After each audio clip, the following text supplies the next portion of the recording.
Super. എന്താ ഇഷ്ടപ്പെട്ട പടത്തില്? ആ ക്ലൈമാക്സിൽ ഫ്ലൈറ്റ് സീക്വൻസ്, ഫൈറ്റ് സീക്വൻസ്, ഫ്ലൈറ്റിലെ ഫൈറ്റ് സീക്വൻസ്, ഫ്ലൈറ്റിലെ ഫൈറ്റ് സീക്വൻസ്. പിന്നെ വേറെ എന്താ ഇഷ്ടപ്പെട്ടെ? മാമിന്റെ അഭിനയം അതല്ലേ ആദ്യം പറയണ്ടായിരുന്നേ? അല്ല ടൊവിയാണ്, പക്ഷെ മെയിനായിട്ട് എങ്കിലും നമ്മുടെ തൃഷ മാമിനോടൊപ്പം ഒക്കെ ഉള്ളൊരു കോമ്പിനേഷൻ. ഐ റിയലി എൻജോയ് 2025 ഒരു അടിപൊളി സ്റ്റാർട്ട് ആയിട്ടുണ്ട്. എല്ലാവർക്കും happy new year first of all. Okay, പടം കാണുക പ്ലീസ്. കുറച്ചും കൂടെ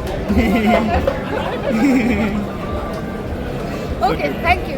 പിന്നെ അതേപോലെ ടൊവിനോടൊപ്പം പെയറായിട്ട് വന്ന് വെരി പാവം, very easy to work with. ഒരു സ്റ്റാർഡം ഒന്നും ഇല്ലാത്ത ആളാണ്. അത് നിങ്ങൾക്ക് തന്നെ ഇന്ററാക്ട് ചെയ്യുമ്പോൾ അറിയാമായിരിക്കും.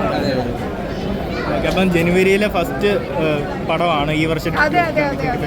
അപ്പോൾ പ്രേക്ഷകർ ഇത് എങ്ങനെ ഉണ്ടെന്ന് അറിഞ്ഞിട്ട് കാണാമെന്ന് വിചാരിച്ചിരിക്കുന്ന ഒരുപാട് പ്രേക്ഷകരുണ്ട്. റിവ്യൂസ് ഒക്കെ വരുമല്ലോ ഇപ്പം. എങ്കിലും ഇനി കാണാനുള്ള പ്രേക്ഷകരോട് എന്താണ് പറയുന്നത്? നിങ്ങൾ ഒരു ഒരു ഫുൾ എന്റർടൈൻമെന്റ് മൂവി കാണാൻ താല്പര്യമുണ്ടെങ്കിൽ നിങ്ങൾ വരിക.